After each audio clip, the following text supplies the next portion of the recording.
This year is Boom Studios' Mighty Morphin Power Rangers Pink comic, issue number 3. In the last issue, Kimberly, Zack and Trini were held captive in Goldar's underground base after Serge gave up their location. We find out in this issue that he betrayed them to get his sister Britt back. However, Goldar does not keep his word and locks him in the cage next to his sister.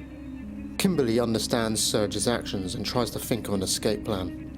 Serge previously witnessed Kimberly disappear in a flash of pink light, and Goldar refers to the heroes as Power Rangers, so now Serge and Britt know their secret identities.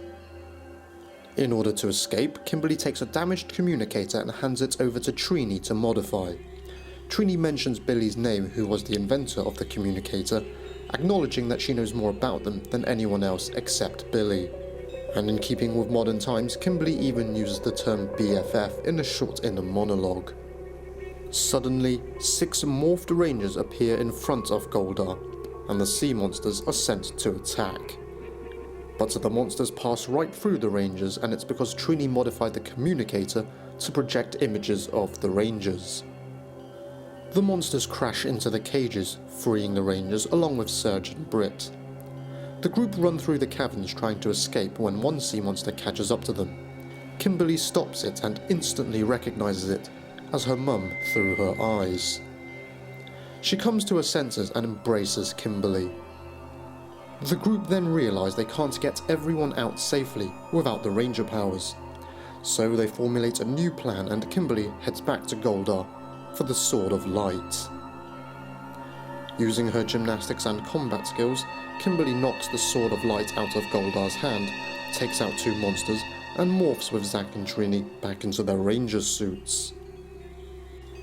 Then Goldar and Verto have a disagreement, with Goldar telling him he's no longer of use, and that Rita doesn't even know of his existence. Goldar is the one who wants to conquer the world, so Verto orders his monsters to attack him. As Goldar flies away, Kimberly tries to intercept him on her own, but she is thrown down to the ground. Zack and Trini, meanwhile, are rescuing the prisoners and fighting off the monsters.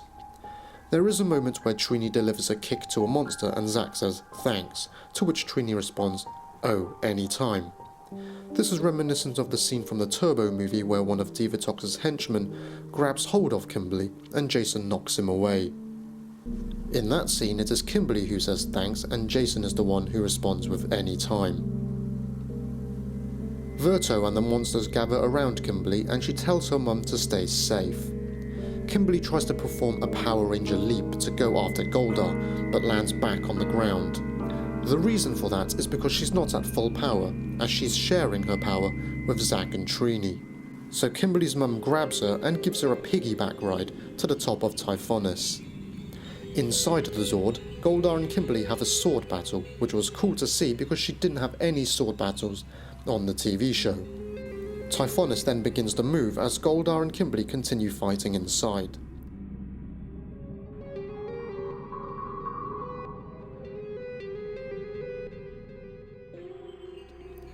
Verto reveals he added his own way of controlling the Zord when he built it, and Typhonis punches his way out of the cliff.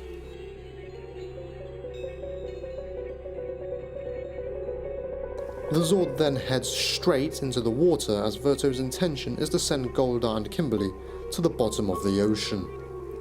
We learn a bit more about Goldar here, as one of his apparent reasons for going behind Rita's and Lord Zed's backs is because he failed to rise in the ranks.